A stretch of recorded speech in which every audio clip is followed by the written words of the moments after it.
Welcome to Smart Energy, a podcast where we talk about electrification, home improvement, and clean energy. I'm your host, Andrew Zellner, Editor-in-Chief at OhmConnect. And I'm your co-host, Kelsey Bourgeois, Senior Editor here at OhmConnect. OhmConnect is on a mission to rally people to change how and when they use electricity, unlocking clean, affordable, and reliable energy. You can learn more and get paid to conserve energy at ohmconnect.com. Thanks for joining me, Kelsey. Thank you for having me. People who are watching will see that we have matching backgrounds right now. And that's because we're in New York learning about our OhmConnect members who are here in New York. And can I tell you what I decided to do to celebrate? Yeah, absolutely. Well, I was excited about coming to the city, so I decided to re-watch the show The Gilded Age, which is set in New York City, and it's these massive homes, these Newport mansions and the Upper East Side and all of that. And I've been having such a fun time looking at the different homes in New York during the 1880s. Are these homes still around? Some of them are. Yeah, we walked by that area tonight, and I failed to point it out to you, but it was making me think just how much life has changed since then, because, you know, now those homes are not those spaces are not usually single family homes if they still exist, right? They're those mansions. Yeah, and it's, you know, when we think about homes in the United States, you know, when you say home to somebody, they think of a single family detached house, looks like maybe a Monopoly home, you know, or game piece kind of thing. But there's a significant population that lives in rental, multifamily, condo, large building homes, and it's like so much of the information that's out there is for folks who have single family detached homes and who can kind of do what they want in their homes. That's exactly right. And as we're here getting to know some of our members in New York, we're really learning the differences. And, you know, you and I know it because you're a homeowner and I'm a renter, and the way that we approach energy saving and just dealing with our homes is radically different, right? I have to run things by a landlord or ask my landlord to do things. And, yeah, I feel very lucky. My landlord's really wonderful and really invested in keeping the place nice. But not everybody has that situation. And then you're also, you know, typically you're in a smaller space than you would be in a detached home. You know, there's like, when you're thinking about conserving energy, it's sort of like sharing a building with another familial unit is like inherently more efficient.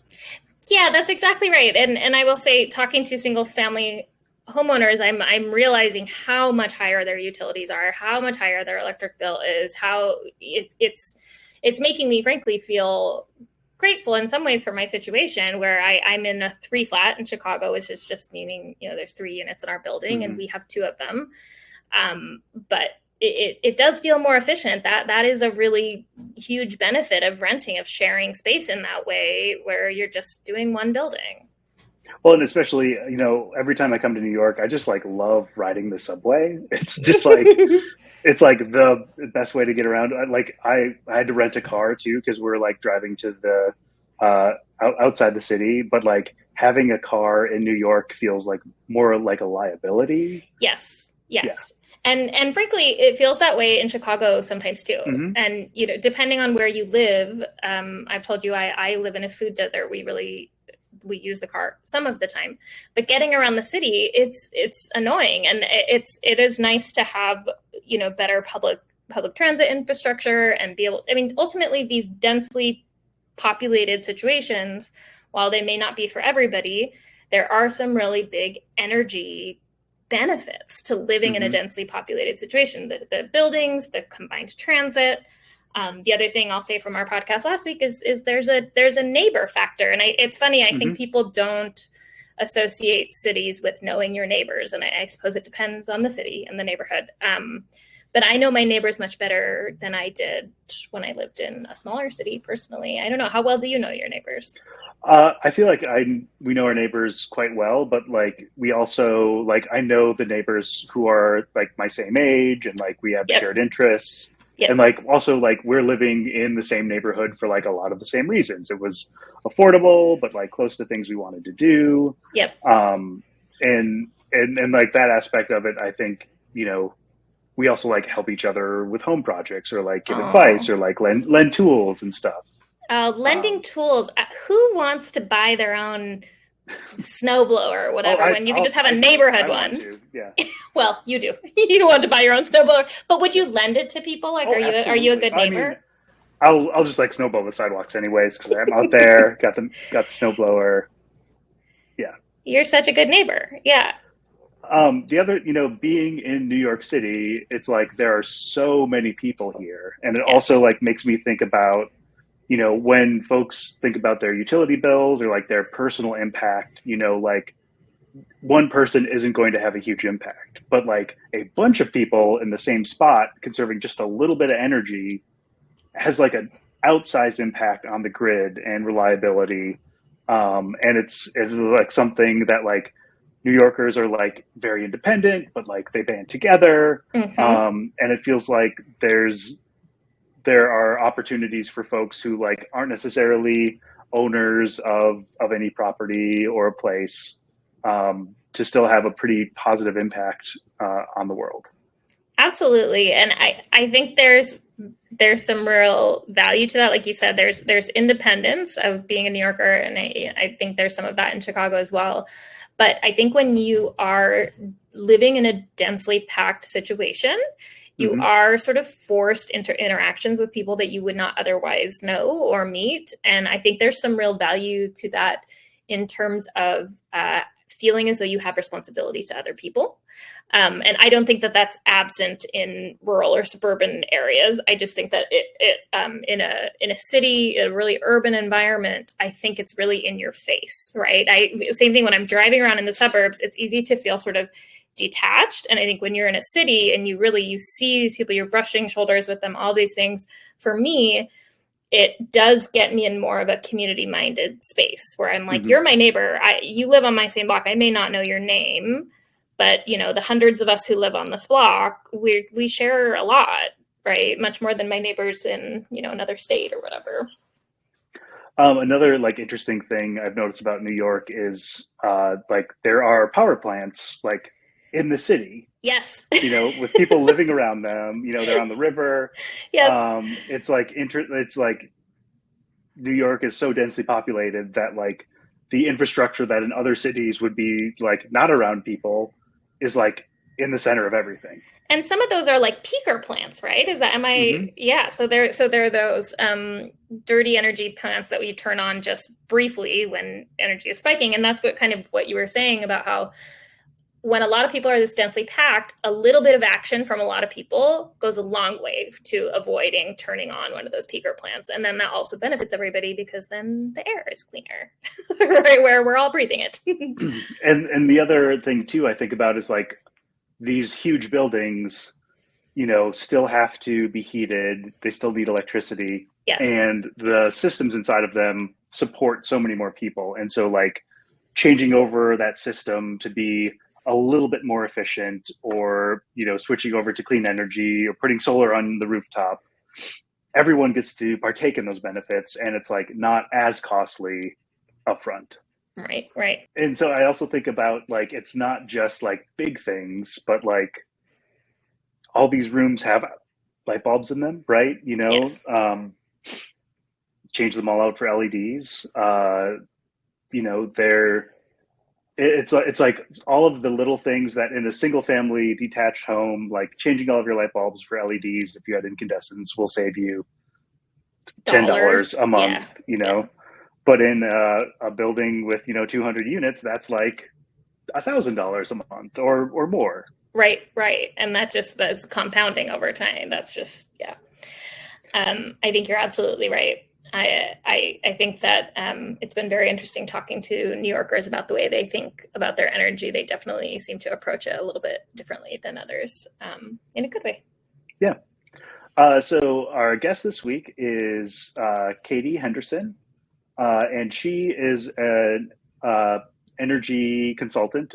She got her start doing sort of energy audits and analysis of single-family homes, but now does mostly commercial projects. Okay. And sort of really focused on those like inexpensive or like easy things that make an outsized impact. It was a fascinating conversation. Oh, that's amazing. I can't wait to hear what she says. Today on the Smart Energy Podcast, we've got a fantastic guest. Her name is Katie Henderson, and she works in the energy efficiency space. So, Katie, can you tell me what it is you do? Sure. Yeah. Hi. Great to be here. So I work in energy efficiency, mostly in existing buildings now, but earlier in my career, for probably at least 5 years, I also worked on new residential construction as well. And so we do energy audits. We try to find the best upgrades that will improve the energy efficiency of a building. And then the company that I'm with, we also act as a general contractor, so I'm very familiar with sort of the practical implications of the upgrades themselves. So for somebody who may not be familiar with an energy audit, can you kind of walk through what an energy audit is, what it looks like? Sure, yeah. So if you are looking for an energy audit on a home that you already own, so this would be an existing home that was built however long ago, and you're concerned about your energy usage or your energy efficiency or really comfort. A lot of people don't think about it, but if you're having comfort problems in your home in terms of, you're cold in one part of the house or you feel drafty, if you feel like it's drafty, those are also great reasons to get an energy audit. Even if you don't really think about your energy usage, or maybe, you don't feel like your usage is crazy, but you're uncomfortable, an energy audit can be a great way to solve those problems as well. So you're going to have probably one auditor come in your home. They are probably going to bring some tools like a blower door, which is essentially a big fan that you set up in a frame and kind of a tarp that blocks off your front door. And basically what this does is just measures the leakage of your home. So using basically how much air is being pulled through the fan with a certain pressure differential, we're able to tell without, measuring all of the airflow from each little leak. We're sort of able to get one holistic number showing how leaky your house is. Sure. This kind of gives us a place to start when we're recommending air sealing and that kind of thing. So it also depends on what kind of audit you get. Some companies and auditors are going to use an infrared camera while they've got that fan going, because that will show them where the air is moving into your home a little better. Now, if you get your audit on the perfect day and your temperature inside is the same as outside, they're probably not going to bring that thermal camera because you're not going to see anything. So that's sort of a surprise to some people that, if you schedule your audit on the most beautiful day of the year, you're not really going to get as much information. Sure. But yeah, so basically these cameras are going to show temperature differentials, and there might be places behind your walls that the insulation either isn't there or isn't installed properly or has degraded over time. Maybe it was missed in the construction process. It'll also show where air is actively leaking in, and just various other things that you might not be able to see at face value with your eyes. And then will an energy auditor also make improvements, or is it really just figuring out where improvements should be made? Yeah, so that's a great question, and it's going to kind of depend on how you're getting your energy audit. So in a lot of parts of the country, utilities or Department of Housing or the Energy Administration, kind of just depends on what state and what jurisdiction you're in. There are programs that will provide energy audits. If you're getting it through one of those programs, likely your auditor might have some light bulbs to give you at the time of the audit, or some kind of very easy, what we call kind of like direct install, easy measures that they can do without really digging into your home. The reason that your program is providing these is that they know it's going to get them savings. They know that they should go ahead and do it. There's no reason to wait and calculate for a payback period. On your bigger measures, they're going to want the auditor to actually go home, do a software model of your home, calculate actual savings before moving forward with the improvement, if that makes sense. Sure. And so, essentially, an energy auditor is like, could be prepared to do some air sealing with maybe gaskets or some spray foam, but is not going to be opening up walls or like blowing a ton of insulation into your attic or something like that. Yeah, at that first audit, actually, you're probably not even going to see the air sealing unless if you're doing this as part of a program and going for rebates or incentives. You're really not going to see that at the audit because the program sponsor wants to capture those savings. And so until they're given the numbers on the savings, they typically don't want you to touch the house, if that makes sense. But again, like light bulbs, shower heads, saving hot water, faucet aerators that are going to just get your faucets to restrict the flow a little bit, low flow, water saving stuff. Those are kind of the only measures that you're really, maybe you'll see some insulation on like a water heater pipe or something, but very little other than that, because programs typically want to be able to report those savings and project what they're going to get before they let anyone touch the house. And that's another quality assurance thing too. You've got to make sure that it wasn't there already and someone's trying to claim it in the program, and just weird program stuff like that, that unless you've, contracted this yourself, without anyone caring what you do, not much is going to happen at that first audit.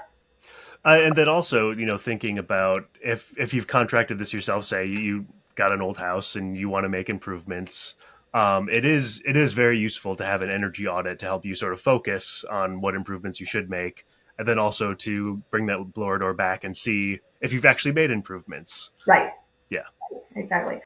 So when you think about the commercial sector, commercial spaces, offices, what are the things you're looking for, and are they different than what you kind of look for in a home? Yeah, sure. So in a home, we're very focused on the building envelope. So if you think about your home as a box, it's going to be your walls, your roof, your ceiling, your floors. And in a commercial building, a lot of times there's not as much we can do with the envelope. There's various reasons for that. You might have a lot of glass and there's not much you can do about that. The ceiling might be flat and it's the attic, if there is an attic, it's inaccessible, without doing, some pretty major construction. So a lot of times with commercial, we're looking a lot more at lighting and equipment. Also appliances, if you've got a retail space or, industrial equipment or cooking equipment, you've got a restaurant or some kind of catering space, you're looking a lot more at equipment basically and lighting. And that's just, like I say, kind of based on what people are willing to tear open in a commercial space when they're doing energy improvements. So, when we think about houses in the United States, we've got a lot of pre-existing houses, old stock, especially where you are on the East Coast. You've got a lot of old homes.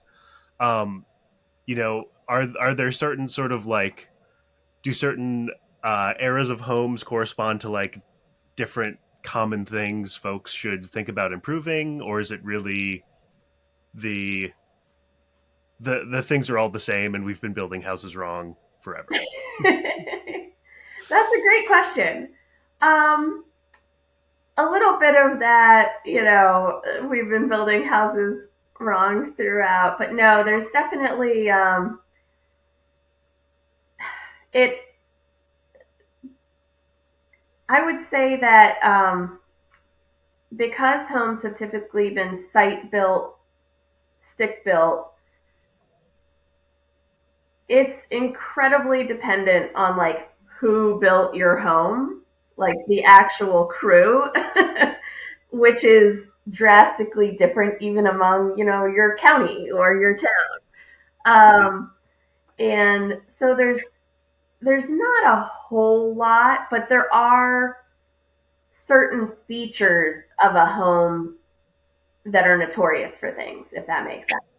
So like if you've got a bay window, I can almost guarantee that the insulation on the underside is not touching where it needs to touch. Like it has probably fallen down to a point where it's not making contact on all sides like it's supposed to be. Same thing if you've got a garage with a conditioned part of your house over it. Things like that that are just sort of notorious for being sealed wrong or insulated wrong, as opposed to necessarily the age of your home, if that makes sense. Sure. So sort of like the features of the home potentially matter a little bit more than the age. Yeah. Now, that being said, if your home was built in the last maybe 10 or 15 years, I can also almost guarantee that your air sealing is better than someone with a home older than that. Sure. Just because codes have come a long way. We started actually having energy codes and building codes, that kind of thing. So, but again, that depends on your state adopting the code and your county official and whether they actually enforce it or not. I mean, it's just crazy different everywhere, every house you see. And, I think that's also something most people don't consider is that, when you hear the term custom home, you think of like a large, beautiful, well-crafted home. But like literally almost every house that is built in the United States is a one-off custom project. Even manufactured homes, or mobile homes, it's like, the way they're placed on the site can affect things sometimes. Those are like pretty much the closest thing you can come to of being consistent, and even they have some weird individual features. So yeah. So what are when we think about housing in the United States, one of the things folks have heard for a long time is that houses need to breathe, and I dove into that a lot and sort of started to realize that like houses don't need to necessarily breathe, but they need to be able to dry. They need they get wet. They're exposed to moisture. Water is like the biggest thing that can potentially ruin a house. And so when you start talking about sealing up a house or insulating it more, there are some precautions or like things people should think about before just sealing up everything as much as they can. Can you talk a little bit about that? Yeah, absolutely. So, what we like to say now is that a house does need ventilation, but we want to be able to control that ventilation. We don't want your house to be breathing from your attic, for example, Yeah. We don't want it to be breathing from your crawl space. We want it to be getting in fresh air in a controlled manner, and ideally we want to be able to condition that air prior to dumping it into your home. Mm-hmm. So, a lot of people are hesitant to do air sealing because they think, right, you're just going to be, sealing it up. All the moisture is going to be trapped. And that is a concern, although honestly, we've been doing this for a while, and unless you're in kind of a small apartment or something, there are formulas that we have to follow in terms of how much ventilation is going to be needed. And that blower door tells us where we're starting, basically.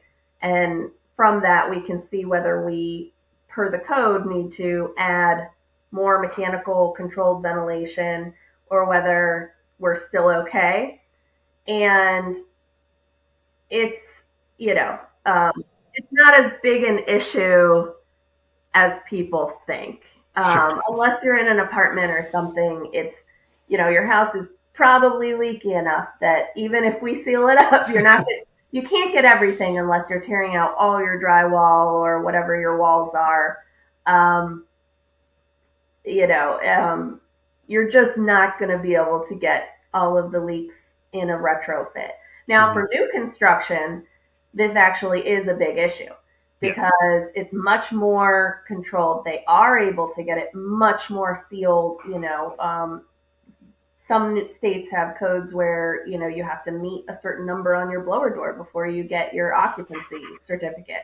And that, those homes are a lot more sealed, and you do need to be very careful about, making sure that you're providing adequate ventilation. But on your typical retrofit, it's something that you need to, think about and make sure your auditors are educated on, or, that you're choosing a reputable company, because that is a concern. But it's not something that should prevent you from going down the process. Sure. Are there any, when you think about, a home that is going to be standing for 100 years, I live in a home that was built in 1906. Okay. Are there like certain times in a home's life where it's a good opportunity to do some more energy retrofitting? I think specifically like people will replace their windows, or they will replace their siding, or do sort of interior remodel stuff. Yeah, well, we always like to talk about end of life replacement. Okay. So it's going to be a lot easier on your budget if you're just making, there's a term for it that's escaping me right this second, but if you're just paying the marginal increase, you Sure. have to replace your window, you're going to pay X dollars, just get the more efficient option at that time. Then your energy spend or your increase due to the energy consideration is just that delta, as opposed to the full cost of replacing your window. And on windows, I will say that almost always, having them sealed properly, caulked properly, and all of that is a much more it's a much more beneficial investment than replacing the full window, unless you've got like metal frame or they're falling out of your home kind of windows. Your better investment is making sure they're sealed properly. So, houses are, for a lot of folks in the country, sort of their largest asset, and taking care of them properly. But, you've referenced sort of the idea of like budget or return or cost performance. What, and Windows especially, people always talk about replacing their windows because it's like better energy efficiency, but the amount of money saved by lower utility bills from replacing those windows hardly ever equals out to the cost of replacing those windows, even over a long time period. Yeah. What are sort of some of like the big picture calculations you're thinking about in a retrofit?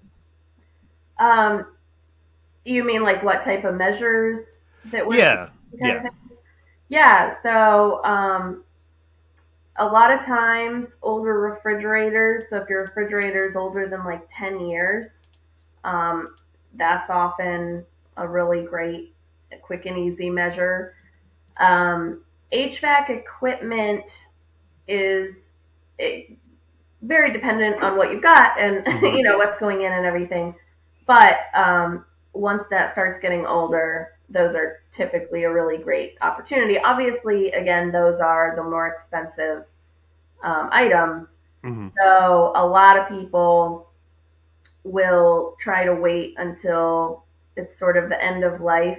So when we talk about end of life, there's sort of like it breaks or your calculated end of life, so or expected end of life, expected useful life, which is for various equipment, there are various places that put out those expected useful lives. But let's say, it's 13 years for your HVAC.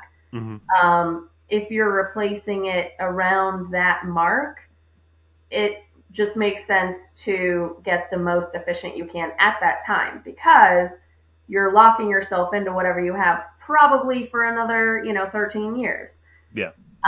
So you don't want to lock yourself into a lower efficiency, and then just from like you say, budget considerations, it's unlikely that in 5 years you're going to want to replace that new system that you just got with something more efficient. Water heaters, depends on the fuel, depends on the age and that kind of thing, but really insulation and air sealing, if you have an accessible attic that doesn't require any repair work to add insulation, those are, it's phenomenal paybacks. It's just like, that's a no-brainer every time, is the insulation and air sealing.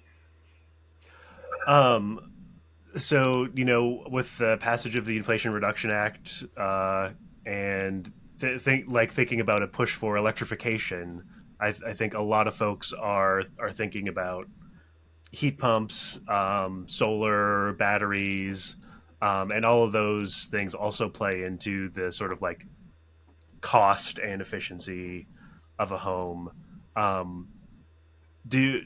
When I think about the energy crisis, I sort of think about it in two ways. Of one of like, you can spend a bunch of money on the envelope of a building and improving it, making like the amount of energy you need to use very low, or couldn't we just electrify everything and install a bunch of solar panels and batteries and get the same net result?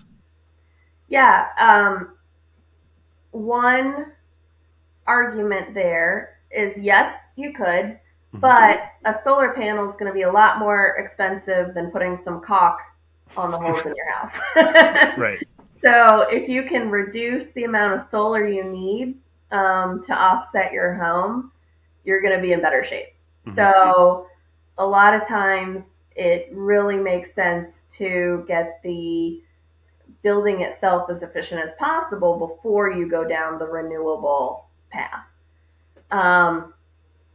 And in terms of electrification, it's a big consideration for folks. I think that there's a lot of fear out there and myths on heat pumps, because traditionally heat pumps hadn't worked in cold climates. But the new units they have that work down to, I can't remember, 0 degrees. It used to be like 35 and you're switching over to your emergency heat. And it's just, there's equipment out there that is not like that. It's pretty standard to have the low temperature heat pumps now. So, hopefully people will not have too much hesitancy when they're looking at electric equipment now. And you touched on this a little bit, but, you mentioned building codes, have had a bit of a focus on energy efficiency in the last few update cycles. But there is not like a federal building code authority that enforces these. And as you mentioned, even on the state and local level, what codes are being enforced by whom and when is a really, it's kind of a gamble, if we're really looking at enforcing energy efficiency across the board. Do you see any more sort of like regulations coming down from the federal level, or have states started to implement sort of stricter regulations? Is that sort of what we're looking at in the future, or are we still going to be in this kind of hodgepodge? I think, unfortunately, we're kind of locked into the hodgepodge.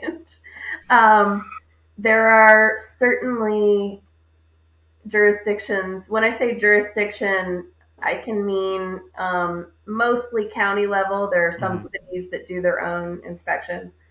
Um, there are some jurisdictions that are doing a phenomenal job of enforcing this and making sure people are educated on it, and actually really look to these energy codes. And there are other states and local level governments that just flat out resent the energy code. And unfortunately, they're allowed to a lot of times amend the code. Sure.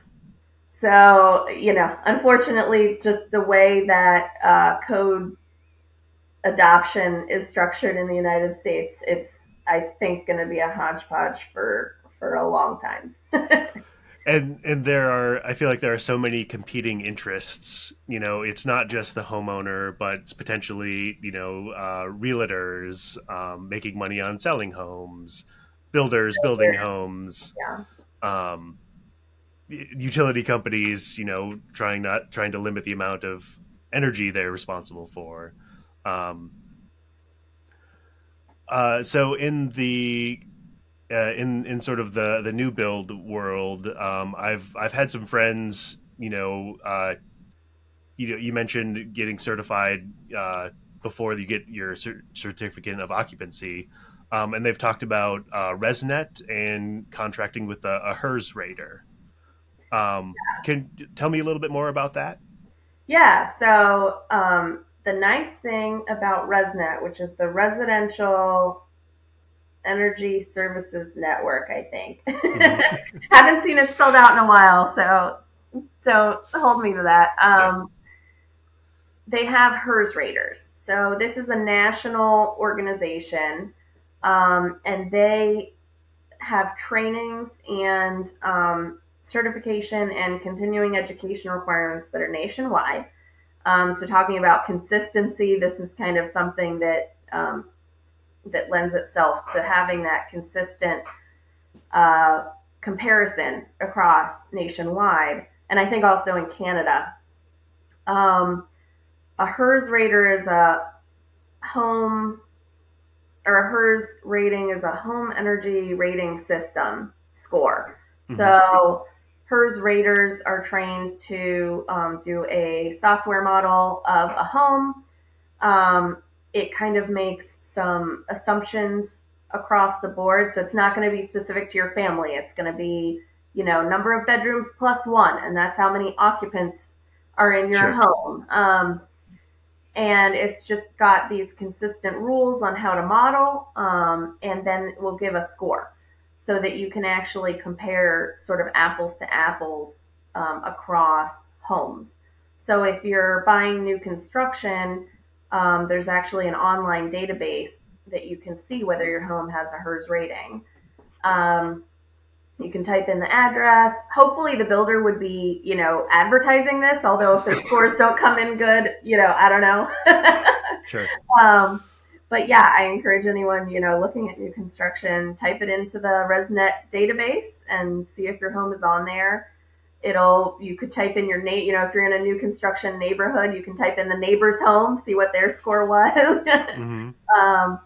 And this is going to depend on blower door scores. They actually use duct blaster on new construction quite often. So this is another fan, but you sort of set it up into the duct system, taping everything off and getting just the leakage of the duct system itself.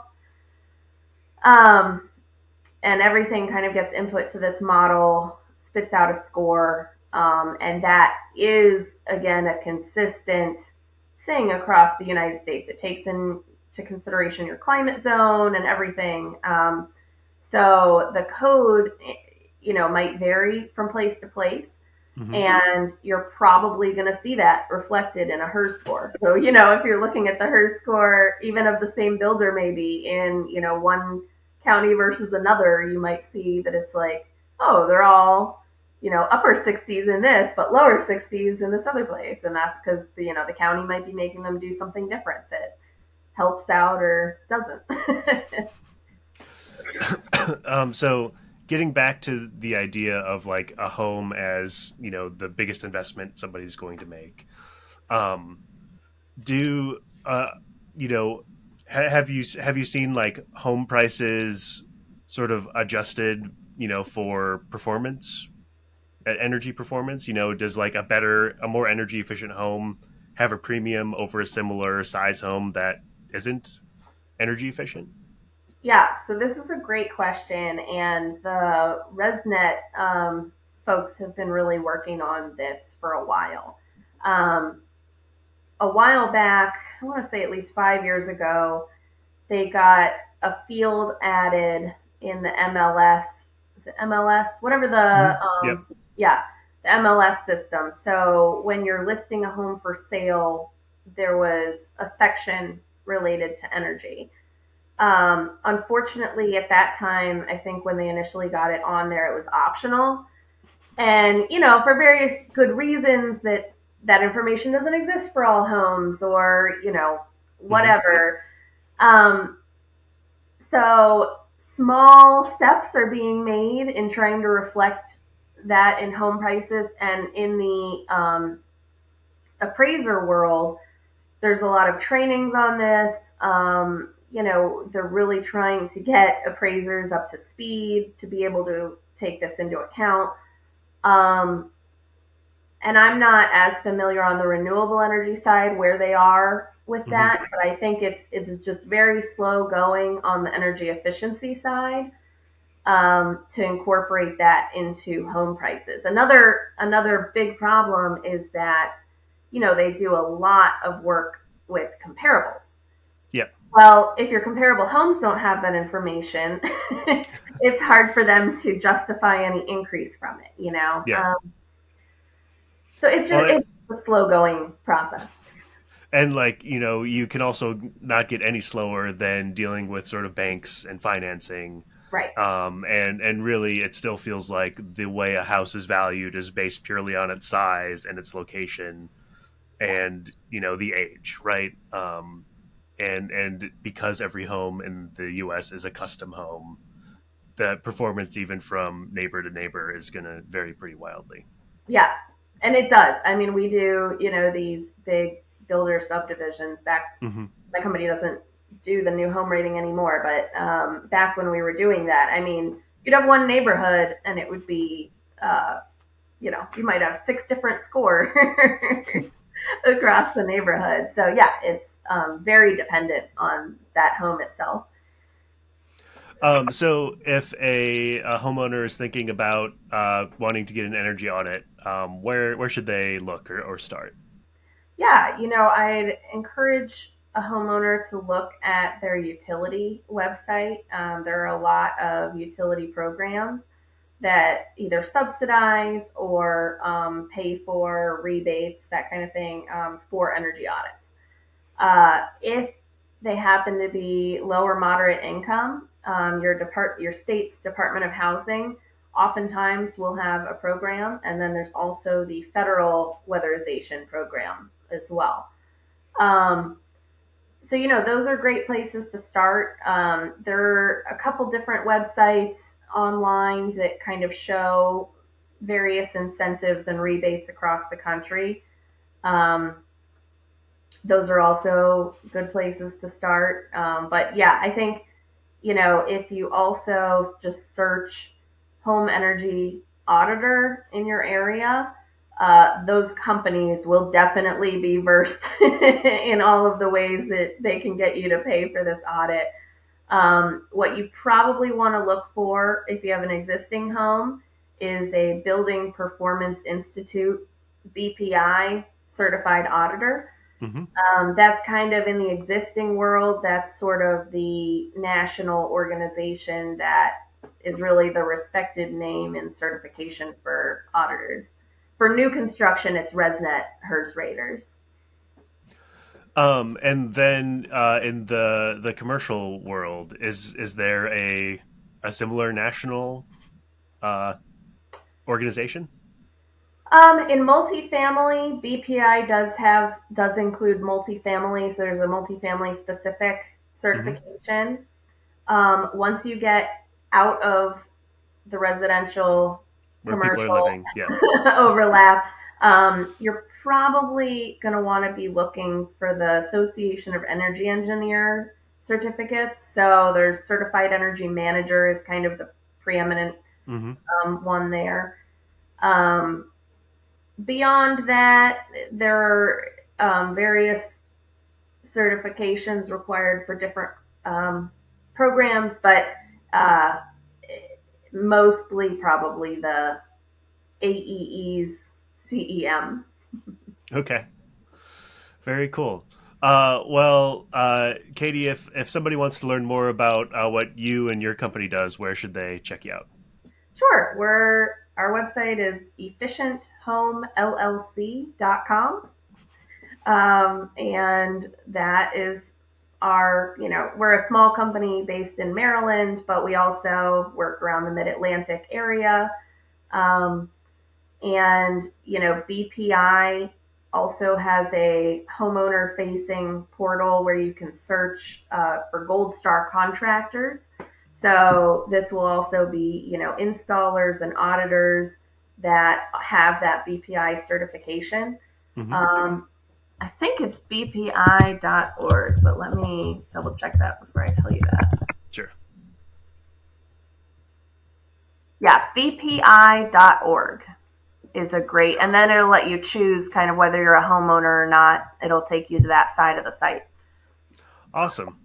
Well, Katie, I want to say thank you so much for talking with us today and helping everyone learn more about home energy. Yeah, thank you so much for having me. It's been an interesting conversation. Each week on the podcast, we answer a question from a listener. And this week we have a question from Jordana. So Jordana says, I'm just getting started at improving my energy efficiency in my home, but I am unclear on which appliances would have the highest yield in terms of saving energy. So it sounds like she's kind of asking, what are those big ticket items, which is frankly not something everybody knows. So Andrew, what would your list be? So in most homes in the United States, the biggest energy user is heating and air conditioning. Right. And so like anything you can do there to improve your efficiency, easy things to do are in the summertime, turn your temperature up, have it a few degrees warmer than you maybe typically would. In the wintertime, keep that thermostat set lower than maybe you would.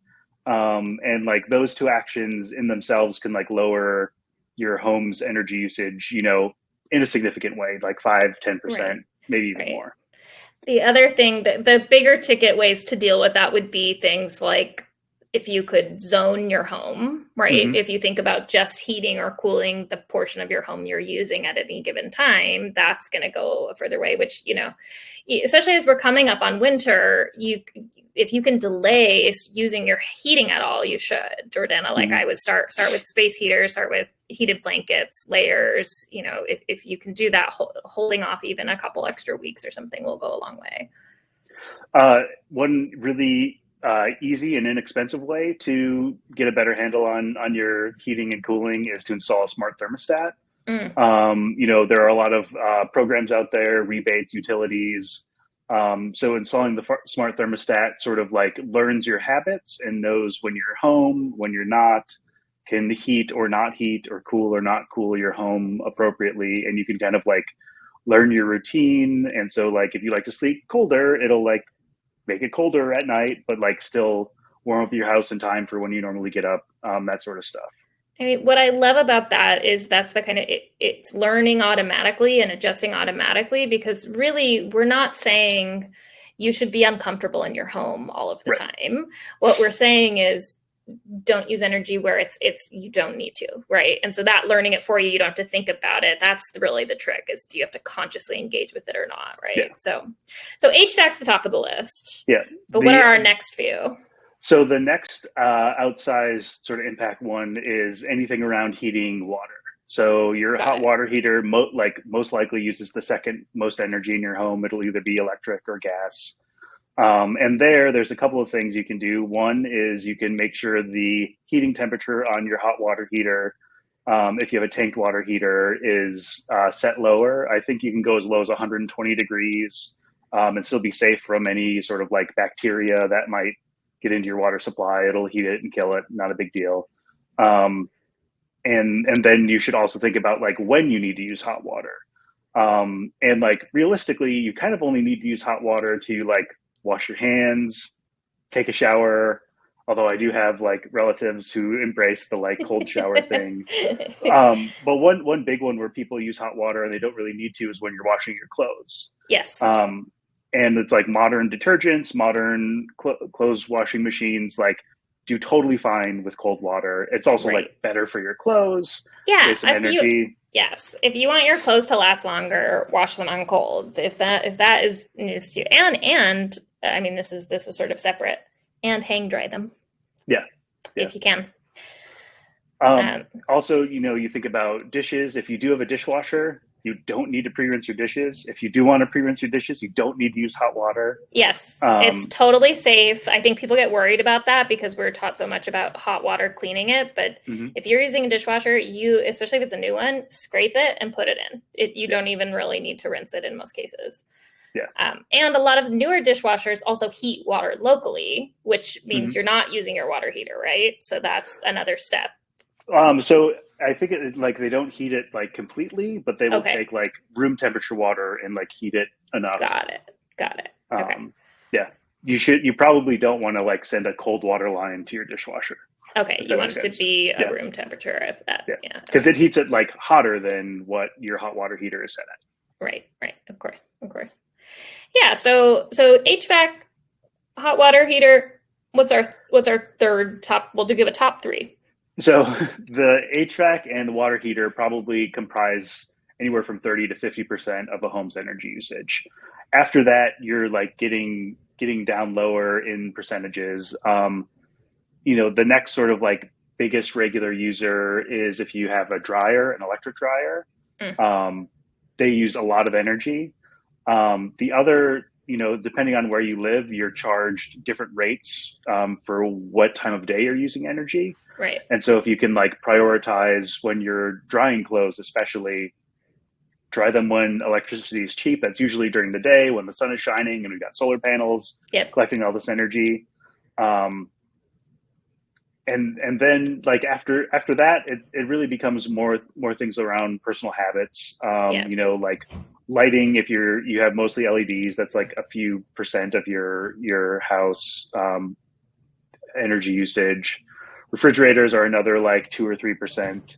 And it's, after that, the like payoff isn't as big. So I would focus first on HVAC if you can. Temperature stuff.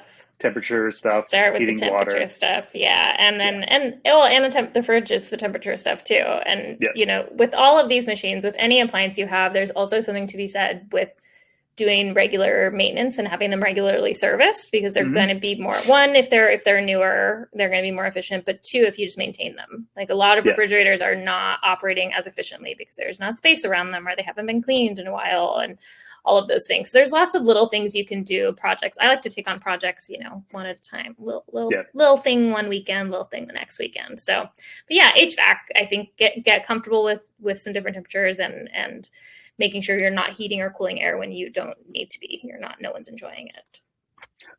If you are planning to replace your HVAC or make any upgrades, or especially if you're doing anything with your air conditioner, right now with the Inflation Reduction Act, there are rebates out there for you to be able to replace your air conditioner with a heat pump and get a significant portion of that back as a tax rebate, or coming in the next year as a point of sale rebate.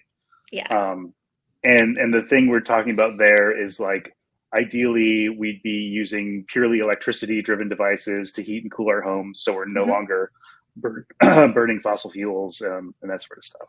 Right. I will say also, I saw this week we're going to be seeing more and more heat pump clothes dryers coming to the US, which has not been super widely available, but we anticipate that. So keep an eye on that. All right. Well, that's it for this special New York episode of Smart Energy. Special thanks to Kelsey for joining me, our guest Katie Henderson for talking all about energy audits, and Jordana for sending in a wonderful question. I'd also like to say a special thanks to all of you for listening. To see the show notes, send feedback, and learn more about Smart Energy, visit homeconnect.com/smartenergy. Stay safe, conserve some energy, and we'll see you next time.